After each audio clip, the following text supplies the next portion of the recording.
We're at a remarkable moment in time. We face, over the next 2 decades, 2 fundamental transformations that will determine whether the next 100 years is the best of centuries or the worst of centuries. Let me illustrate with an example. I first visited Beijing 25 years ago to teach at the People's University of China. China was getting serious about market economics and about university education. So they decided to call in the foreign experts. Like most other people, I moved around Beijing by bicycle. Apart from dodging the occasional vehicle, it was a safe and easy way to get around. Cycling in Beijing now is a completely different prospect. The roads are jammed by cars and trucks. The air is dangerously polluted from the burning of coal and diesel. When I was there last in the spring, there was an advisory for people of my age, over 65, to stay indoors and not move much. How did this come about? It came from the way in which Beijing has grown as a city. It's doubled over those 25 years, more than doubled, from 10 million to 20 million. It's become a sprawling urban area dependent on dirty fuel, dirty energy, particularly coal. China burns half the world's coal each year. And that's why it is a key reason why it is the world's largest emitter of greenhouse gases. At the same time, we have to recognize that in that period, China has grown remarkably. It's become the world's second largest economy. Hundreds of millions of people have been lifted out of poverty. That's really important. But at the same time, the people of China are asking the question, what's the value of this growth if our cities are unlivable? They've analyzed, diagnosed that this is an unsustainable path of growth and development. China's planning to scale back coal. It's looking to build its cities in different ways. Now, the growth of China is part of a dramatic change, fundamental change, in the structure of the world economy. Just 25 years ago, the developing countries, the poorer countries of the world, were notwithstanding being the vast majority of the people, they accounted for only about a third of the world's output. Now it's more than half. 25 years from now, it'll probably be 2/3 from the countries that we saw as 25 years ago as developing. That's a remarkable change. It means that most countries around the world, rich or poor, are going to be facing the 2 fundamental transformations that I want to talk about and highlight.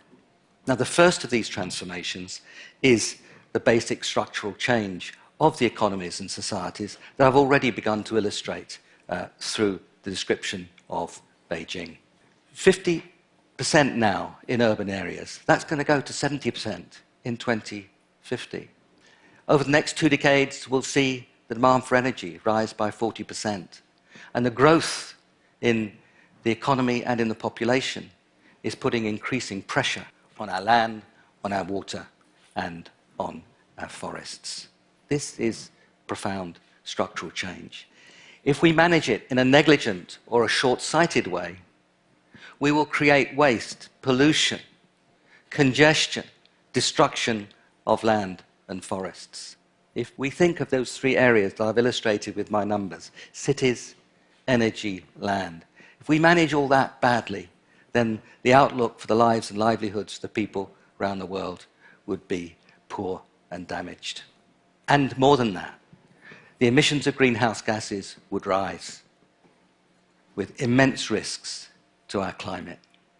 Concentrations of greenhouse gases in the atmosphere are already higher than they've been for millions of years. If we go on increasing those concentrations, we risk temperatures over the next century or so that we have not seen on this planet for tens of millions of years.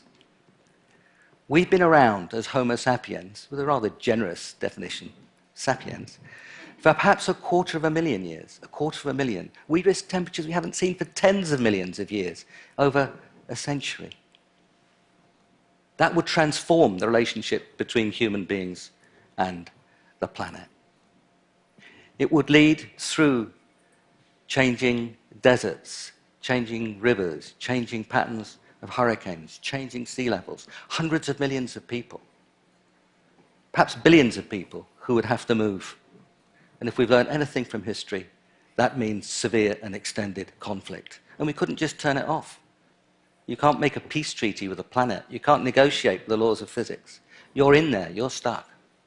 Those are the stakes we're playing for. And that's why we have to make this second transformation, the climate transformation, and move to the low-carbon economy. Now, the first of these transformations is going to happen anyway. We have to decide whether to do it well or badly, the economic or structural transformation. But the second of the transformations, the climate transformations, we have to decide to do. Those two transformations face us in the next 2 decades. The next 2 decades are decisive for what we have to do. Now, the more I've thought about this, the two transformations coming together, the more I've come to realize that this is an enormous opportunity. It's an opportunity which we can use, or it's an opportunity which we can lose. And let me explain through those 3 key areas that I've identified: cities, energy, and land. And let me start with cities. I've already described the problems of Beijing, of pollution, congestion, waste, and so on. Surely we recognize that in many of our cities around the world. Now, with cities, like life, but particularly cities, you have to think ahead. The cities that are going to be built, and there are many, and many big ones, we have to think of how to design them in a compact way so we can save travel time and we can save energy. The cities that already are there, well established, we have to think about renewal and investment in them so that we can connect ourselves much better within those cities and make it easier, encourage more people to live closer to the center. We've got examples building around the world of the kinds of ways in which we can do that. The bus rapid transport system in Bogota in Colombia is a very important case of how to move around safely and quickly and non-polluting way in a city. Very frequent buses, strongly protected routes, the same service really as an underground railway system, but much, much cheaper and can be done much more quickly. A brilliant idea in many more cities around the world that's developing. Now, some things in cities do take time. Some things in cities can happen much more quickly. Take my hometown, London. In 1952, smog in London killed 4,000 people and badly damaged the lives of many, many more. And it happened all the time. And those of you who live outside London, UK, will remember it used to be called the smoke. That's the way London was. By regulating coal, within a few years, the problems of smog were rapidly reduced. I remember the smogs well. When the visibility dropped to more than a few meters, they stopped the buses and I had to walk. This was 1950s. I had to walk home 3 miles from school. Again, breathing was a hazardous activity. But it was changed. It was changed by decision. Good decisions can bring good results, striking results, quickly. We've seen more. In London, we've introduced the congestion charge, actually quite quickly and effectively. And we've seen great improvements in the bus system and cleaned up the bus system. You can see that the two transformations I've described, the structural and the climate, come very much together. But we have to invest. We have to invest in our cities, and we have to invest wisely. And if we do, we'll see cleaner cities, quieter cities, safer cities, more attractive cities, more productive cities, and stronger community in those cities. Public transport, recycling, reusing, all sorts of things that bring communities together. We can do that, but we have to think, we have to invest, we have to plan. Let me turn to energy. Now, energy over the last 25 years has increased by about 50%. 80% of that comes from fossil fuels. Over the next 20 years, perhaps it'll increase by another 40% or so. We have to invest strongly in energy. We have to use it much more efficiently, and we have to make it clean. We can see how to do that. Take the example of California, would be in the top 10 countries in the world if it was independent. No, I don't want to start any... California's a big place. In the next 5 or 6 years, they will likely move from around 20% in renewables, wind, solar, and so on, to over 33%.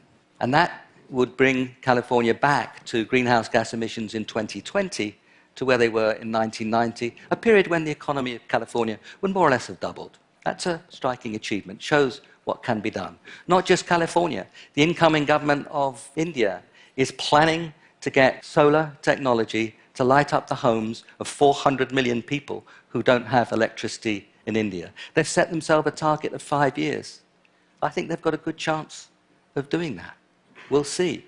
But what you're seeing now is people moving much more quickly. 400 million, more than the population of the United States.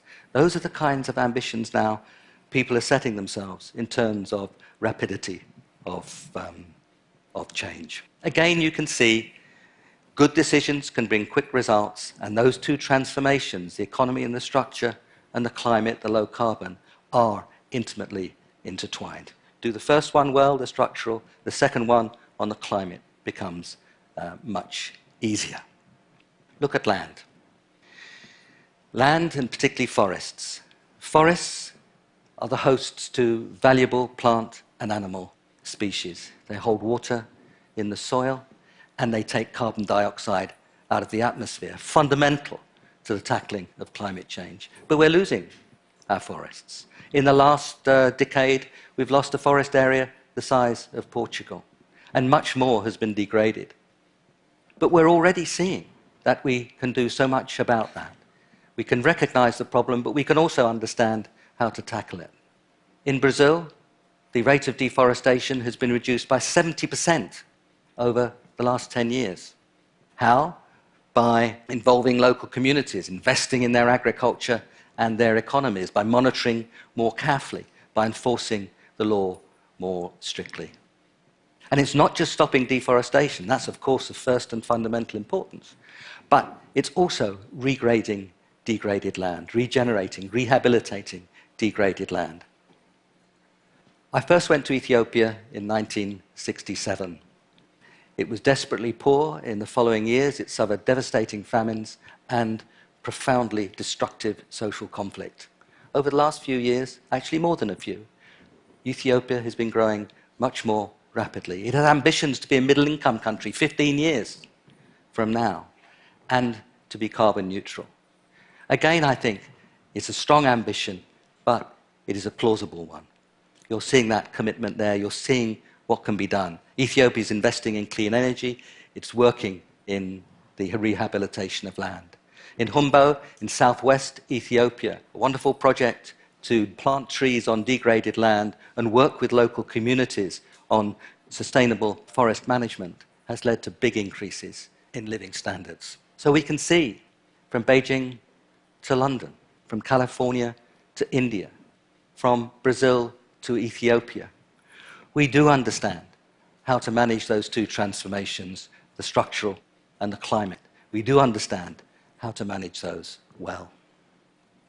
And technology is changing very rapidly. I don't have to list all those things to an audience like this, but you can see the electric cars, you can see the batteries using new materials. You can see that we can manage remotely now our household appliances on our mobile phones when we're away. You can see better insulation, and there's much more coming. But, and it's a big but, the world as a whole is moving far too slowly. We're not cutting emissions in the way we should. We're not managing those structural transformations as we can. The depth of understanding of the immense risks of climate change are not there yet. The depth of understanding of the attractiveness of what we can do is not there yet.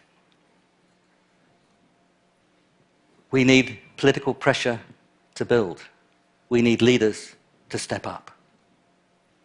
We can have better growth, better climate, a better world. We can make, by managing those two transformations well, the next 100 years the best of centuries. If we make a mess of it, we, you and me, if we make a mess of it, if we don't manage those transformations properly, it will be, the next 100 years will be the worst of centuries. That's the major conclusion of the report on the economy and climate, chaired by ex-President Felipe Calderon of Mexico, and I co-chaired that with him, and we handed that report yesterday here in New York, in the United Nations building, to the Secretary General of the UN, Ban Ki-moon. We know that we can do this. Now, 2 weeks ago, I became a grandfather for the 4th time. Our daughter,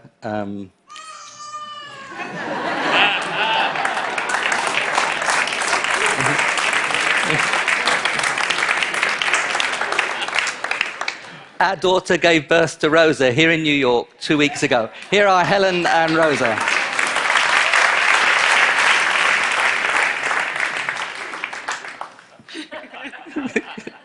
Two weeks old. Are we going to look our grandchildren in the eye and tell them that we understood the issues, that we recognize the dangers and the opportunities, and still we fail to act? Surely not. Let's make the next 100 years the best of centuries.